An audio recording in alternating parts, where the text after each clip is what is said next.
testículo, en la hembra es el ovario. Entonces el ovario serían las glándulas sexuales primarias, encargada de dar los caracteres sexuales secundarios de la persona o del animal, como decir, la pelvis ancha. ¿Para qué será que esas hormonas que produce el ovario están relacionadas con una pelvis ancha? Para el parto, ¿verdad? Entonces ya están relacionadas con esto.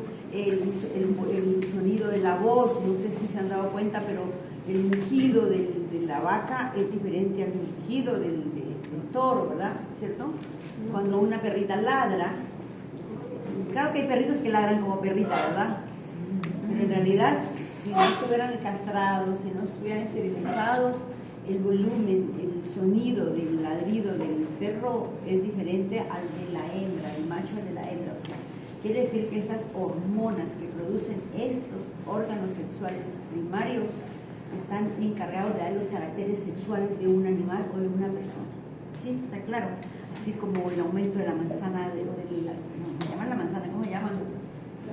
La prominencia laringia, de la prominencia laringia en los machos, bueno, en los hombres en este caso, de la presencia del vello facial ¿sí? en los machos, del vello no en las mujeres, de menos, ¿sí? de aumento de glándulas mamarias en uno y en otro no. Entonces todos estos son encargadas. Entonces, en el caso de esos, los ovarios serían los órganos primarios del aparato genital masculino y femenino. Se localiza en el caso de la vaca, o sea, tienen diferente localización, pero en la vaca se encuentran a media mitad de la entrada de la cavidad pelviana. A media mitad. Se encuentran más o menos, o sea, no están ni dorsal, se encuentran en la entrada, a media mitad de la ¿sí? Se encuentran, a ver, es caudal o craneal a la arteria ilíaca. Craneal a la arteria ilíaca, o sea, la arteria ilíaca. ¿Sí? Es una arteria que tiene mucho volumen y cuando se hace el tacto rectal para tocar ovarios, entonces una forma es tocar el pulso de esa arteria, ¿sí? Para localizarlo. ¿Cuál es el objetivo de localizar un ovario en una vaca? Es para saber si la vaca está preñada o no está preñada. ¿Por qué? Porque los ovarios, como vamos a ver, son glándulas sexuales que tienen diferentes formas. En el caso de la vaca tienen entre 3 a 4 centímetros. ¿Sí?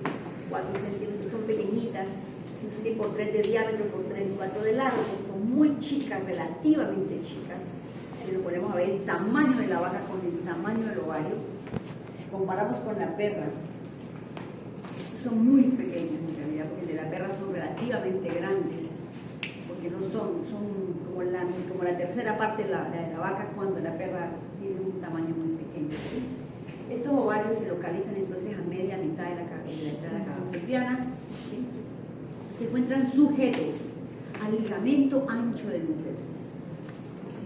O sea, el ligamento ancho del útero ya me han escuchado hablarlo hace rato. ¿Sí? Es un ligamento que se encuentra unido desde la cavidad abdominal hasta la cavidad pelviana y que va a sostener, hasta ahora habíamos dicho que sostenía el uréter, ¿verdad? En el caso de la hembra, todavía no saben qué más sostiene. Ahora ya van a saber que también sostiene a los ovarios. Y si se llama ligamento ancho del útero, va a sostener al útero, ¿sí? En el macho, en vez del ligamento ancho del útero, ¿qué había en el macho? El pliegue genital, ¿verdad? Y entonces ahí vamos viendo, o sea, aquí también tenemos testículo, teníamos conducto deferente, ¿verdad? Teníamos el epidídimo aquí junto, ¿no? Aquí vamos a tener tubas que también llaman trompas. Ya no se llaman, los médicos siguen llamando trompas de falopio, pero ya no se llaman, es tubas uterinas, ¿sí? Aquí teníamos ampolla deferente, y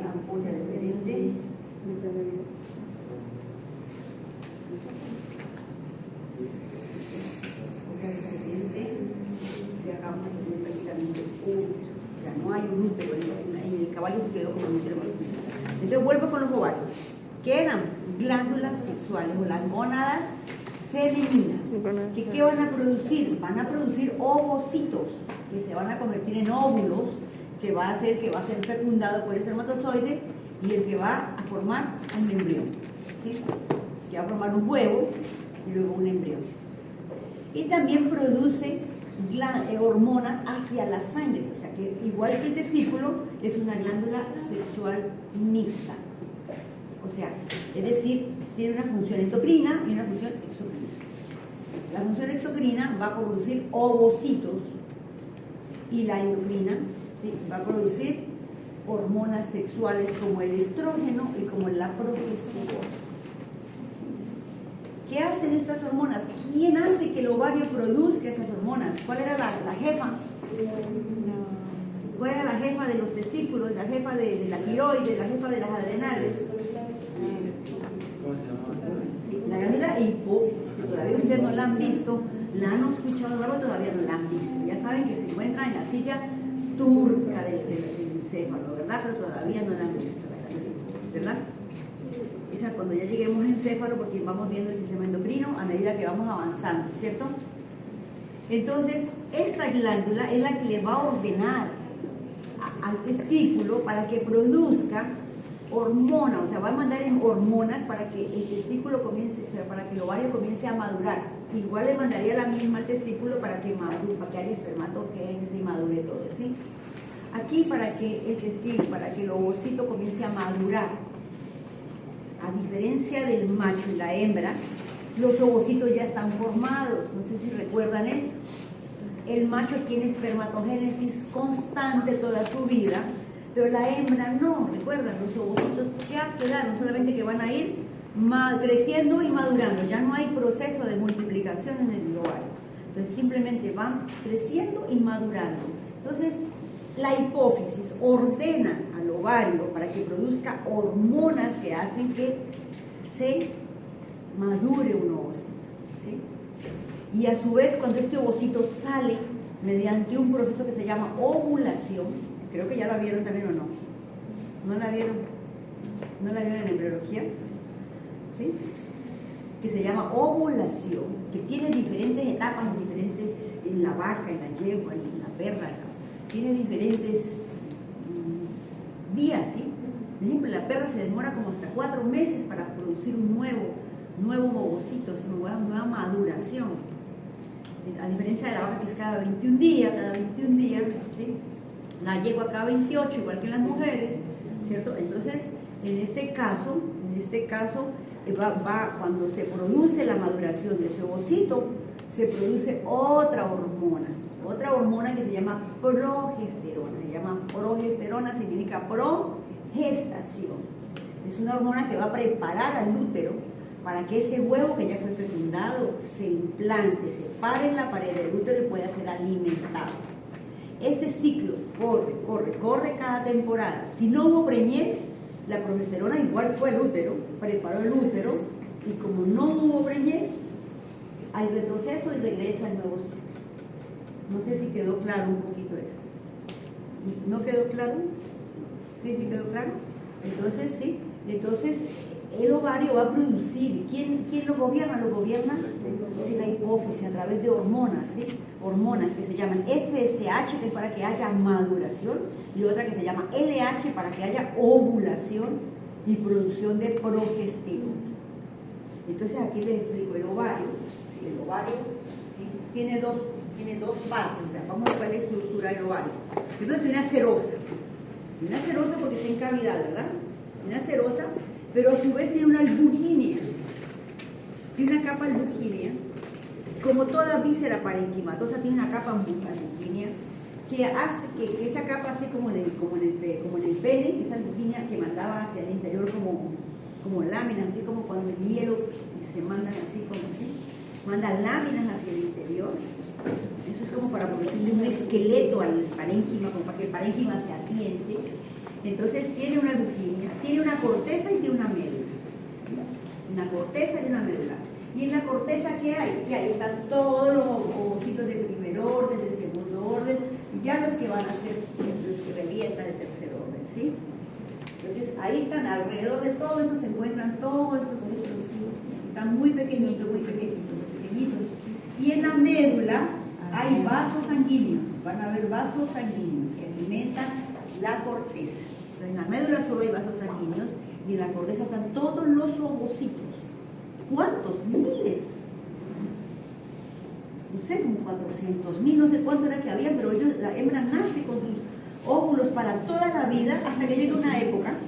Un ejemplo, en las mujeres llega una época donde paró, ya no hubo más ovocitos, ¿sí? Y se detuvo, y eso se llama un proceso que entonces al no haber ovocitos y no hay ovocitos, van a haber poco estrógeno, ya va a haber poca progesterona, ya no va a haber estas hormonas, y hay desequilibrios hormonales en las mujeres, a tal punto pues que tienen que ir, yo no, a tal punto de que tienen que ir del médico para que suplemente, porque se descalcifican, comienza a producirse el calcio, comienza a irse de los huesos, significa que el estrógeno está relacionado. Hay mujeres que ya están viejitas, no pasa, ¿ves qué pasa con las perritas? Ya les voy a contar. Y tienen que utilizar pañales porque tienen incontinencia, y eso es por falta de estrógeno. Tienen incontinencia, no he escuchado que salieron los pañales para viejitos, ¿no? Los plenitud, ¿cómo llaman otros? Sí, claro, y aparte de eso, entonces viene y hay descenso de ligamentos colaterales de la vejiga, y comienzan a producirse este asunto. Claro que el caso de los adultos mayores también suele pasar de los hombres, pero el caso de las mujeres produce debido a eso. ¿Qué pasa cuando las perritas las esterilizamos muy jovencitas? Le sacamos los ovarios y no hay estrógenos. Y hay muchas perritas que comienzan a producir incontinencia urinaria. Y dice el dueño, se orina, se queda dormida y se duerme. A diferencia de la perrita que sale saludando y de que saluda el dueño se va orinando desde allá, eso es conductual. ¿Se han visto que la da bronca saludarlo porque se emocionan tanto que se vienen orinando todo? Eso es conductual y un poco más mal, pero no es hormonal. Pero la perrita que fue esterilizada y se queda, y la dueña dice, está dormidita, y se le salen los orines. El tratamiento es un estrógeno. El tratamiento para eso es mandar estrógeno. O sea, ¿qué quiere decir? Que está relacionado con la falta de esas hormonas. Esas hormonas son las que van a mantener. ¿Qué era lo que producía? ¿Qué era lo que producía la hipófisis? FSH. ¿Para qué? Para que se madure y haya estrógeno. Radioestrógeno. ¿Qué envía luego la hipófisis? LH para que haya maduración, o sea, haya ovulación. Aquí que había maduración, ¿verdad? Crecimiento y maduración, haya ovulación y haya progesterona. O sea, que el ovario produce estrógeno y progesterona. La hipófisis produce FSH y LH. ¿Sí? Cada una par, nunca están juntas. Cuando eso está alto, la perrita comienza a estar en celo. La perrita está en celo, ¿sí? Y eso tiene que descender, tiene que bajar para que comience esta a actuar, haya ovulación y esta comienza a aparecer. No pueden estar juntas, siempre esta está alta y esta está baja. Cuando esta baja, vuelve a subir esta, y es el ciclo estral, ¿sí? El ciclo estral que va a estar cada cuatro. ¿Ya? Ahí lo de estrógeno es el celo. Sí, generalmente está relacionada. Comienza el celo, más no permite todavía la monta. Sobre todo. Es la primera semana. Comienza el celo que se manifiesta. ¿Y cuándo se permite la monta? Cuando la LH hace que ese folículo que estaba aquí reviente. Eso se llama ovulación. Entonces revienta, y entonces aquí en lo que quedó un hueco, porque ahí había un folículo. Entonces cuando yo les hablaba de la arteria para saber si estaba preñada era porque ya había roto el folículo y estaba formado lo que se llama un cuerpo lúteo. Entonces, ¿qué es un cuerpo lúteo? Es una formación que quedó después de la ovulación, o sea, quedó un hueco y comenzó a crecer hasta que formó un cuerpo que se llama lúteo amarillo, porque es el que va a producir progesterona. ¿Está claro? Cuando el inseminador entra y toca, va a tocar un folículo que es, que tiene agua. Es decir, que un óvulo tiene una bolsita de líquido y aquí está el óvulo, ¿sí? Está el ovocito, ¿sí? Entonces al tocar se siente agüita, una bolsita de agua. Si al tocar no se siente la bolsita de agua, sino que se siente algo durito, es un cuerpo lúteo, que quiere decir que hay embrión. Y a lo mejor todavía no se lo siente, pero el embrión está. Entonces, ¿qué me indica? La arteria ilíaca externa me hace sentir el pulso, toco y luego sí. De la arteria ilíaca externa, de la arteria ilíaca externa en este caso, en la yegua suele salir una arteria que va al útero, en la vaca no sale la arteria ilíaca interna.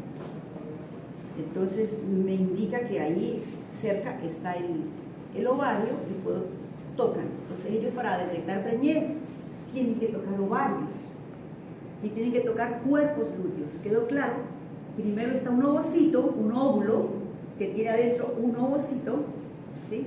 O sea, un folículo, se llama folículo de Graf, folículo ya maduro. Adentro hay un ovocito y luego queda un cuerpo lúteo. ¿Cuándo hay un cuerpo lúteo? Cuando ya se desencadena y ese cuerpo lúteo me produce progesterona. Si ese cuerpo lúteo, hay medicamentos que lisan ese cuerpo lúteo. O sea, ¿qué quiere decir que lo lisan? Y lo destruyen. Y si ese cuerpo lúteo se destruye y ese cuerpo lúteo alimenta a través de la progesterona del embrión, ¿qué cree que va a pasar? Va a morir, va a haber aborto. ¿Sí? Va a haber aborto. Entonces, sí, hay medicamentos que se utilizan para lisar ese cuerpo, ¿sí? Para dañar ese cuerpo lúteo para que no haya progesterona. En las gatas pasa algo muy particular, como los gatos son de otro planeta, los gatos siempre van a ver, entonces las gatas son capaces de mantener la gestación aún sacando el ovario. Es decir, que si la gata estaba preñada y le sacaron solo ovarios, el útero va a ser capaz de producir progesterona y va a mantener la gestación. En cambio, no pasaría eso en las perras, en la vaca, en otras especies. O sea, el ovario a través del cuerpo lúteo es el que va a mantener la gestación. Por eso, cuando esta hormona que estaba en niveles altos, ¿y qué hace ella? Hace que el útero esté irrigado, que la pared, que haya alimento, ¿sí? Que haya un colchón de sangre, ¿sí? Un colchón de sangre para alimentar y que el útero se agarre a abrir, que haya una buena placentación. Es el proceso feto-madre, la placenta es un proceso feto-materno, ¿verdad? Que haya la placentación para que se mantenga. Si no hubiese, el útero estuvo listo, no hubo nada, y vuelve el ciclo, que pasa en las mujeres, y les hago la diferencia con las perritas. La gente dice, mi perrita está menstruando.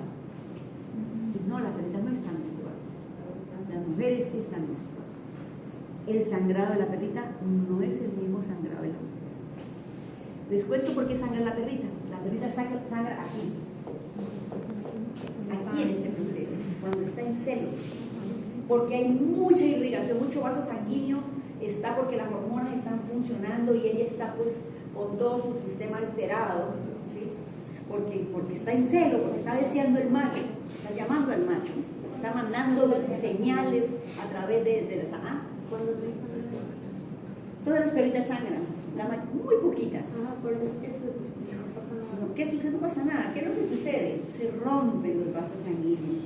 Se llama diapelesia. Hay un proceso que los vasos sanguíneos como que se rompen porque están muy a tal punto que esterilizar una perrita en este estado es mucho sangrado.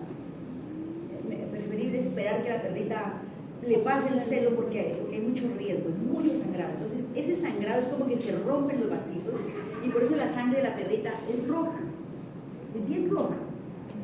Yo pregunto, ¿el sangrado que tiene la mujer es rojo? No, es una sangre negra, oscura, ¿sí? ¿Por qué? Porque la mujer, la perra sangra porque está en celo. La mujer sangra porque se terminó el ciclo. Y entonces, ¿qué es lo que ella va a botar? Lo que el útero se preparó con la progesterona. El útero se alistó con la progesterona y como no hubo embrión, entonces esa sangre de ese útero se va. ¿Por qué a la perrita y a las vacas no les sucede eso? Porque ellas tienen otro tipo de placentación. La placentación donde hay más sangrado es en la mujer y en las primarias. Luego siguen, es un tipo, ¿cómo es que se llama ese tipo de placenta? ¿Ustedes vieron placentación? ¿No vieron presentación? Sí. ¿Cómo se llama? ¿Ah? No te escucho. Placentas son múltiples, No. ¿Cómo se llama la de la vaca? ¿Cómo se llama? ¿Presentación qué? ¿No vieron ustedes presentación? ¿Cómo se llama de la vaca? Cotiledónica.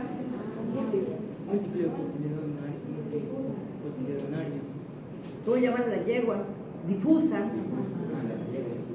Es difusa porque es por toda la placenta, pero poquito.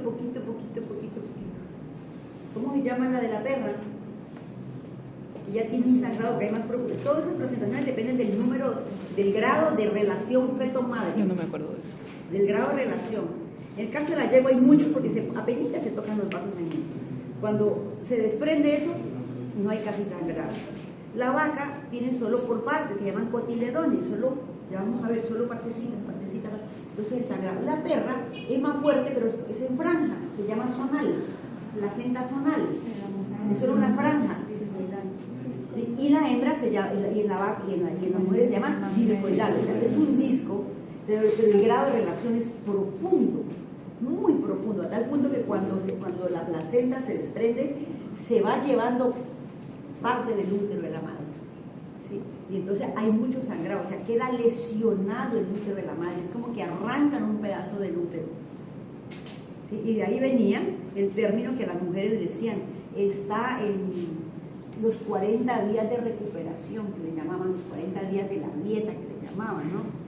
Es porque ese útero tiene que regenerarse, es el tiempo que el útero vuelve a regenerarse. Por eso se dura 40 días.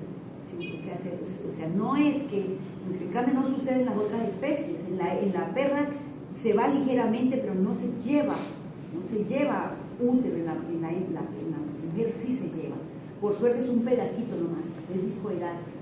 Se imagina que fuera el de la yegua que es todo el útero, agarrado a todo el útero, entonces no quedará nada, ¿no? Entonces eso es lo que sucede con respecto al ovario, para que ustedes más o menos tengan una idea qué sucede con los ovarios, cuál es el proceso hormonal. Ahora, ya sabemos dónde está el ovario, ya sabemos qué es el ovario, qué hace el ovario, ya sabemos cuál es la estructura del ovario, ¿verdad? ¿Cierto? El parénquima estaba formado por corteza y médula. Sí. ¿Y quién forma la corteza? Los ovocitos. Allí es el parénquima, son ovocitos. ¿Ovocitos cuáles? Primarios, secundarios. ¿Sí? Ya no hay proceso de multiplicación. En cambio, el parénquima del testículo estaba formado por túbulos seminíferos y en cada túbulo que había espermatogonias. ¿Sí? Espermatogonias y había procesos. Acá también hay, pero ya están formados. Allá en macho habían procesos constantes, creo que sí dijimos, ¿no? Los machos toda la vida tienen proceso de espermatogénesis. La hembra no tiene, o la ovogénesis de la hembra terminó en el momento del nacimiento. Ya no tiene, o sea, ya se formaron los ovocitos, están todos. Sí, ya están todos ya están todos. No hay multiplicación, solo va a haber un crecimiento y maduración. ¿Sí? De que el viejito tiene un hijito con... Sí es verdad. Sí es verdad. El viejito sí puede producir hijitos. No dude, sí puede producir hijitos. Que para que salgan, no sé cómo hará, para que puedan salir de donde están, no sé cómo harán, eso es otra cosa. Pero sí puede producir. Así que sí lo puede producir. De que van degenerados, que van sin cola, que van sin ojo, que van sin... Sí, están degenerados, están dañados, pero producen. La hembra no, la hembra llega un momento donde deja de producir, ya no, se terminaron, dejaron de salir y ya no hubo más proceso. eso es el proceso que se llama de la menopausia, que suele llamarse también, ¿sí? Ya no hay producción, así que ella sí va a ser complicado que aparezca con nosotros. Eso respecto. Ahora, la siguiente parte que dijimos eran las tubas uterinas, ¿verdad? Entonces, ¿qué serán las tubas uterinas? Un tubo que conecta, que va desde el polo caudal del ovario, porque el ovario tiene un polo craneal y un polo caudal, ¿sí? Tiene una cara medial y una cara lateral, está unido al ligamento ancho del útero por ligamentos propios del ovario, ¿sí? Propio del ovario,